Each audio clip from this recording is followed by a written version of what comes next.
to the KBB From the Cat podcast. I'm managing editor Leslie Claggett, and this week I'm very happy to talk with Deborah DiMare of DiMare Design, which has studios in New York and Miami. Today we're going to learn about a driving force into practice, which is vegan design. Be sure to subscribe to KBB's YouTube channel and click the like button on our videos. You can also subscribe to KBB's From the Cat podcast on such apps as Apple, Spotify, Pandora, and Google Podcasts. And please feel free to leave a review.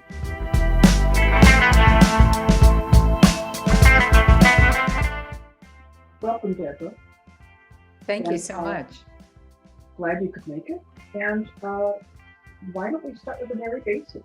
What exactly is vegan design? So vegan design is designing spaces and environments. For me, what vegan design is, my personal belief, is designing spaces that are not derived from animals, from any living creature. And they're also cruelty-free, meaning that none of the products are tested on animals. So a product can be cotton, but we want to make sure that it still wasn't tested on animals. How did you first become aware of vegan design? Well, I've been designing now over 20 years, which I can't believe when I say that. And I've always been very, very into animals and pets. My whole family, we all have pets. We've always had pets and we love our pets so very much. And I'm also on the board of Farm Sanctuary. I'm quite involved with PETA. So animals are a very strong part of our life. And I think I just didn't want to make the connection between using animal-based products and my love of animals because I wasn't ready, and my ignorance or my pretended ignorance was bliss, because I had to know that the leather couch that I was selling or the fur pillow that I was selling was derived from an animal. But I guess I just wasn't ready to make change. And I received a video on dog leather. And once I saw that video, I think that was just the push I needed. And I said, that's it. I can't do this anymore. You know, nearly 1 billion animals are killed for the skins industry. It's a horrific industry for the animals, for the laborers, and for the end user, because putting all the ethics aside and the tragedy and despair that is attached to the industry, there is a tremendous amount of health risks using animal-based products because they are loaded with chemicals and toxins. It's the only way to preserve a skin. It was once on a living being. So it's not just going to stay soft and supple by itself. So I really had entered this rabbit hole when I became a vegan designer. I thought really I just did it first for my love of animals, but I soon realized that it had a lot to do with health and the planet and the environment and all the runoffs of the chemically filled lakes and streams, you know, from the runoffs from factories. So it really touches upon so many aspects of health and wellness and ethics. How did you go about educating yourself about vegan design? I literally just dove in head first. I had no idea what I was looking for. It took a very long time to understand what I needed and what my needs were. And to this day, I'm still learning. We have a very strong community within my company and our Facebook group and so on and so forth. And I'm constantly being fed great information. I'm constantly being called on things that I think are ethical, and they're telling me, no, it's not. So I'm always learning.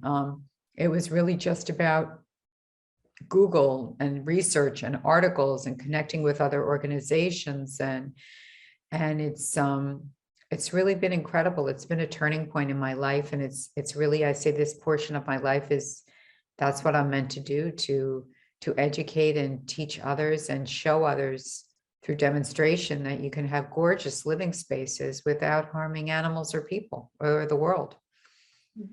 It's wonderful. When you start a project with a client, do you find yourself having to educate them about vegan design?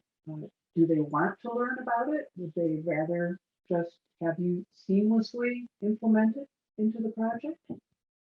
You know, it's interesting when a client comes to us, There's so many different ways they come to us. A lot of times, if it's simply referral for a regular project that they don't even know I'm a vegan designer or that I focus on chemicals and toxins, they haven't even looked at my website. They come strictly from a referral. We don't even discuss it. I design their space beautifully. I use, if it's a luxury client, they have, I'm using a very, very high-end faux leather, and they don't even question it. They love that it's durable, even though it's still expensive because they want good quality. So we have that kind of client that has no clue.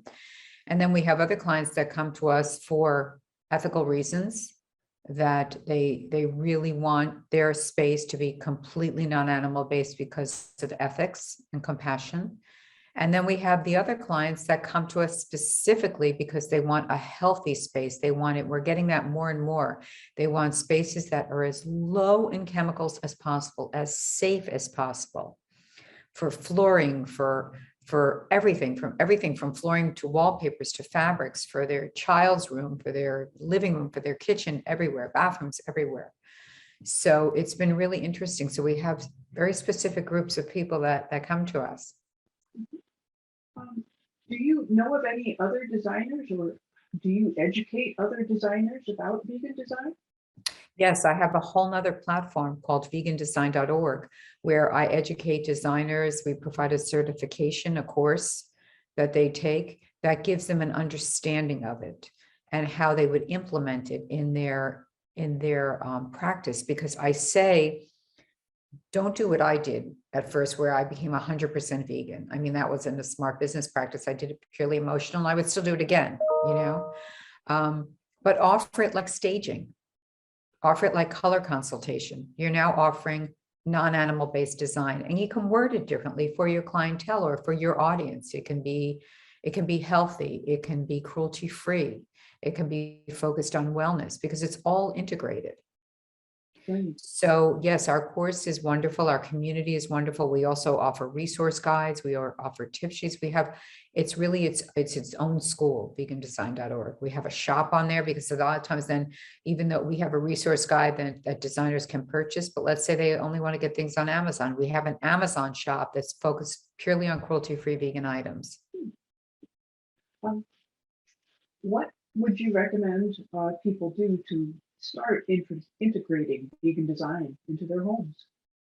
Well, I think that it's, you know, for designers, there's the education, and which they can also implement with their clients. They can, instead of using, for example, to start easy, I say, take baby steps. You know, you can pick five. Five's always a great number. I love the number 5.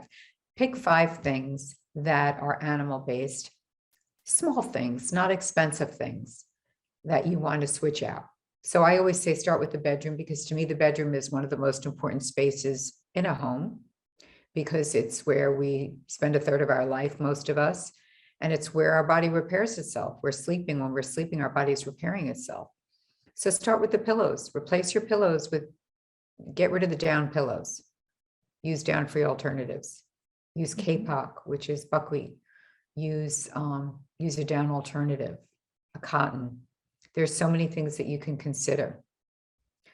You can go onto your decorative pillows. Replace, if they have a down insert, replace it with one that's a down alternative. If you want to go a little further and you have a leather chair and you want to replace that, you can do that, but that becomes more costly. But I think starting with little things, if you pick 5 things, or you pick one type of item, I'm going to replace 3 wool things within the next 3 months. So perhaps you have a wool area rug loaded with chemicals. You want to replace that with an organic cotton or a hemp or a sisal, or even a rayon or polyester, which also has chemicals, but has less impact on the environment and is more ethical. So I say start small. It's a good idea. How do you verify that products or technologies involved in producing those products are vegan processes and materials? Well, what we have is, first on our site also, we have certified companies. So someone will apply for our logo is a trademark logo on vegandesign.org. So in order to get that logo, someone would have to apply for the logo. And we have a detailed questionnaire for them to apply as a company. Now, most companies don't offer completely vegan items.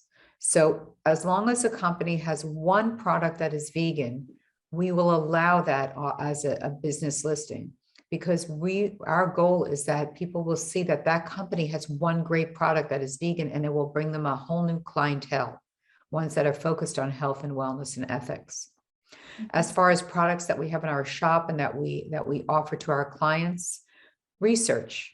You know, our resource guide is sold a lot by a lot of designers like our resource guide, because we've taken all the hundreds and hundreds of hours that it's taken for us to sift through our favorite vendors, our favorite mattress companies, our favorite paint companies, you know, all the things that we as designers need. They're staples. So we've gone through all that. We've done all the research and gotten down in the dirt in order to find out exactly what is considered vegan and ethical. So the company itself that we buy products from, they also offer things, again, that are not vegan, but they do have products that are 100% vegan. And that's what we focus on. Are vegan products more expensive or less expensive than comparable products? It really depends. I mean, you could get things that are extremely affordable, like an organic cotton cover for a pillow at Target, or you can go super high end, ultra luxury. Again, like I was saying, that the faux leather that is very, very, very expensive, the faux vintage velvets that are very, very expensive from certain lines. It really runs the gamut from, we have a virtual design service and we charge a couple $100 to do a room. And then for the service, and all the items we select for the client to purchase are all vegan. So these are clients that are on budgets. But then we also have the other end, the super luxury, completely non-animal based, where we can do custom pieces that are wonderful, much more expensive. And those are pretty much non-toxic because we get to choose all our fill and everything. Wow, sounds fabulous. And durability. I mean, the things are vegan design, vegan products are just as durable as non. People always ask about that. It's exactly the same. Some products are more, some products are less. Okay.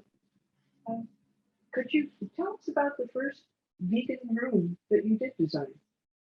Oh, well, my house is the first vegan room.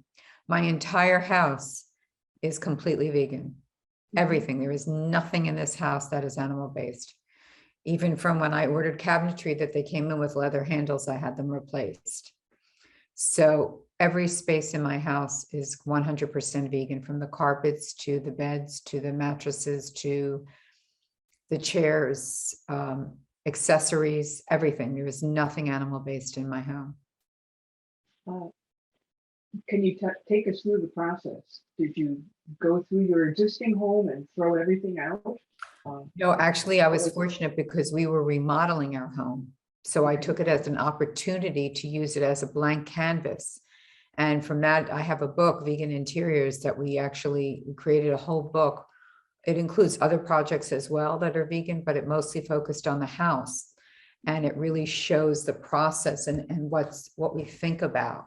So I think it's like anything when you're doing it, if you're a designer and you're doing a bedroom. I always say bedroom, I guess, because it has a lot of different types of furniture. If you're doing a bedroom, you know, the rug that you're going to select is going to be either an organic cotton or a hemp or a sisal with perhaps a cotton weave in it, so it's soft. You could go poly and rayon, which again are the most toxic of those choices. For your mattress, you want to do something completely vegan because a lot of mattresses contain wool and have leather binding. So you want a wool-free mattress. And for your headboards and your platform, if you're going custom, you can do beautiful perennial, which also has certifications. I always look for certifications as well. We try our best to find things that are GOTS certified when looking for fabrics.